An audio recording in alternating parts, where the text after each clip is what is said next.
Hi guys, here we go. Fantastic Mr. Fox. It's the terrible Shovels. Down in the hall, Mrs. Fox was tenderly licking the stump of Mr. Fox's tail to stop the bleeding. It was the finest tail for miles around, she said between licks.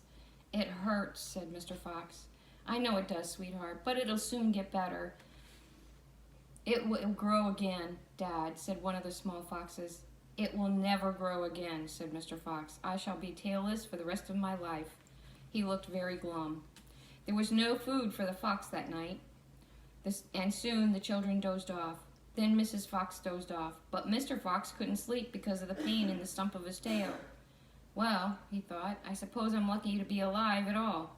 And now they've found our hole. We're going to have to move out as soon as possible. We'll never get any peace if we... What was that? He turned his head sharply and listened. The noise he heard now was the most frightening noise a fox can ever hear. The scrape, scrape, scraping of shovels digging into the soil. Wake up, he shouted. They're digging us out. Mrs. Fox was wide awake in 1 second. She sat up, quivering all over. Are you sure that's it? She whispered. I'm positive. Listen. They'll kill my children, cried Mrs. Fox. Never, said Mr. Fox. But, darling, they will, sobbed Mrs. Fox. You know they will. Scrunch, scrunch, scrunch went the shovels above their heads. Small stones and bits of earth began falling from the roof of the tunnel. How will they kill us, Mummy? Asked one of the small foxes. His round black eyes were huge with fright. Will there be dogs? He said. Mrs. Fox began to cry. She gathered her 4 children close to her and held them tight. Suddenly there was an especially loud crunch above their heads, and the sharp end of a shovel came right down through the ceiling. The sight of this awful thing seemed to have an electric effect upon Mr. Fox. He jumped up and shouted, I've got it, come on. There's not a moment to lose. Why didn't I think of it before? Think of what, Dad? A fox can dig quicker than a man, shouted Mr. Fox, beginning to dig. Nobody in the world can dig as quick as a fox. The soil began to fly out furiously behind Mr. Fox as he started to dig for dear life with his front feet. Mrs. Fox ran forward to help him. So did the 4 children. Go downwards, ordered Mr. Fox. We've got to go deep as we possibly can.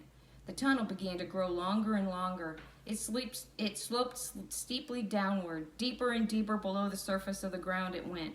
The mother and the father and all 4 of the children were digging together. Their front legs were moving so fast you couldn't see them. And gradually the scrunching and scraping of the shovels became fainter and fainter. After about an hour, Mr. Fox stopped digging. Hold it, he said. They all stopped. They turned, looked back up the long tunnel they had just dug. All was quiet. Phew, said Mr. Fox. I think we've done it. They'll never get as deep as this. Well done, everyone. They all sat down, panting for breath, and Mrs. Fox said to her children, I should like you to know that if it wasn't for your father, we should all be dead by now. Your father is a fantastic fox. Mr. Fox looked at his wife and she smiled. He loved her more than ever when she said things like that. There they are, all digging. Dig, dig, dig. Chapter 5. The Terrible Tractors. As the sun rose the next morning, Bogus, Bunce, and Bean were still digging. They had dug a hole so deep you could have put a house in it. But they had not yet come to the end of the fox's tunnel. They were all very tired and cross. Dang and blast, said Bogus. Whose rotten idea was this? Bean's idea, said Bunce. Bogus and Bunce both stared at Bean. Bean took another swig of cider, then put the flask back into his pocket without offering it to the others. Listen, he said angrily, I want that fox. I'm going to get that fox. I'm not giving in until I've strung him up over my front porch, dead as a dumpling. Bunce, the little pot-bellied dwarf, looked up at Bean and said, Have you got any more stupid ideas then? What? Said Bean. I can't hear you. Bean never took a bath. He never even washed. As a result, his ear holes were clogged with all kinds of muck and wax and bits of chewing gum and dead flies and stuff like that. Bluff. This made him deaf. Speak louder, he said to Bunce, and Bunce shouted back, Got any more stupid ideas? Bean rubbed the back of his neck with a dirty finger. He had a boil coming there and it itched. "What we need on this job," he said, "is machines. Mechanical shovels. We'll have him out in 5 minutes with mechanical shovels." This was a pretty good idea, and the other two had to admit it. "All right then," Bean said, taking charge. "Bogus, you stay here and see the fox doesn't escape. Bunce and I will go back and fetch our machinery. If he tries to get out, shoot him quick." The long, thin Bean walked away. The tiny Bunce trotted after him. The fat Bogus stayed where he was with his gun pointed at the foxhole. There he is, yelling at him, trying to get him to understand, trying to get him to hear. Soon, two enormous caterpillar tractors with mechanical shovels on their front ends came clanking into the wood. Bean was driving one, Bunce the other. The machines were both black. They were murderous, brutal-looking monsters. "Here we go, then," shouted Bean. "Death to the fox," shouted Bunce.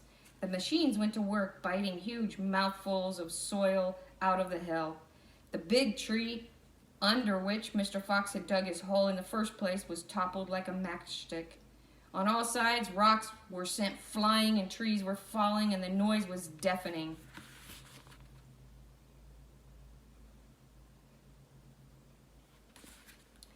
Down in the tunnel, the foxes crouched, listening to the terrible clanging and banging overhead. "What's happening, Dad?" cried the small foxes. "What are they doing?" Mr. Fox didn't know what was happening or what they were doing. "It's an earthquake!" cried Mrs. Fox. "Look," said one of the small foxes, "our tunnels got shorter. I can see daylight."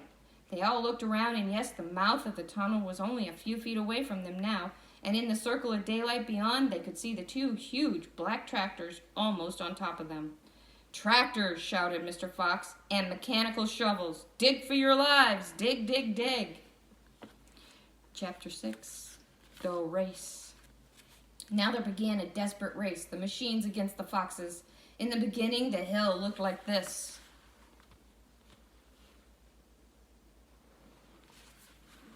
After about an hour, as the machines bit away more and more soil from the hilltop, it looked like this. See the difference? Those machines have dug out that whole mountain. Sometimes the foxes would gain a little ground and the clanking noises would grow fainter, and Mrs. Fox would say, "We're going to make it, I'm sure we are." But then, a few moments later, the machines would come back at them and the crunch of the mighty shovels would get louder and louder. Once the foxes actually saw the sharp metal edge of one of the shovels as it scraped up the earth just behind them. "Keep going, my darlings," panted Mr. Fox. "Don't give up. Keep going." The fat Bogus shouted to Bunce and Bean. "We'll get him at any moment now." "Have you caught sight of him yet?" Bean called back. "Not yet," shouted Bogus. "But I think you're close." "I'll pick him up with my bucket," shouted Bunce. "I'll chop him to pieces." But by lunchtime, the machines were still at it, and so were the poor foxes. The hill now looked like this.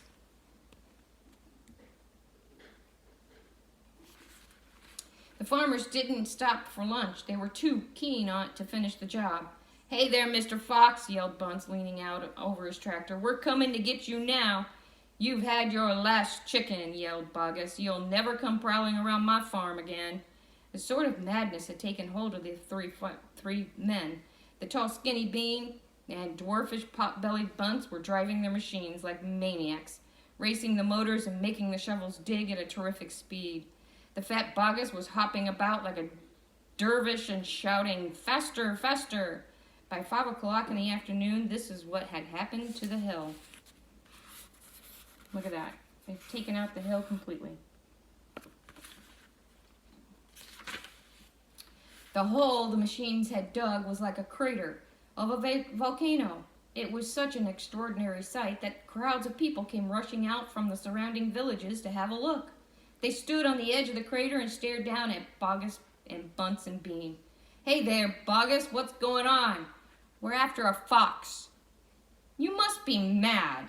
The people jeered and laughed, but this only made the three farmers more furious and more obstinate and more determined than ever not to give up until they had caught that fox.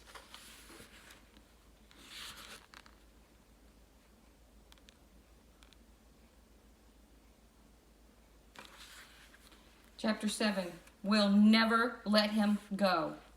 At 6 o'clock in the evening, Bean switched off the motor of his tractor and climbed down from the driver's seat. Bunce did the same. Both men had had enough. They were tired and stiff from driving the tractors all day. They were also hungry. Slowly, they walked over to the small fox's hole at the bottom of the huge crater. Bean's face was purple with rage. Bunce was cursing the fox with dirty words that cannot be printed. Boggis came waddling up. Dang and blast that filthy, stinking fox. What the heck do we do now? I'll tell you what we don't do, Bean said. We don't let him go. We'll never let him go, Bunce declared. Never, never, never, cried Boggis. Did you hear that, Mr. Fox? Yelled Bean, bending low and shouting down in the hole. It's not over yet, Mr. Fox. We're not going home till we've strung you up dead as a dungbat. Whereupon, the three men all shook hands with one another and swore a solemn oath that they would not go back to their farms until the fox was caught. What's the next move? Asked Bunce, the pot-bellied dwarf. We're sending you down the hole to fetch him up, said Bean. Down you go, you miserable midget. Not me, screamed Bunce, running away. Bean made a sickly smile. When he smiled, you saw his scarlet gums.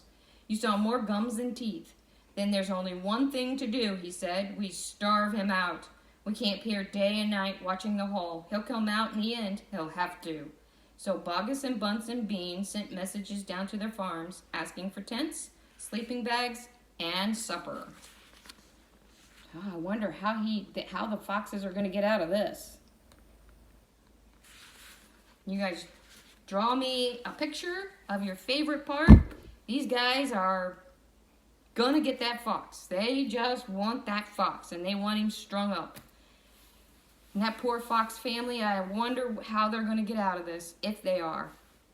You guys draw me a picture, write me out a little thing that goes with it, and we'll talk about it later. You guys stay safe and wash your hands. See you in a bit.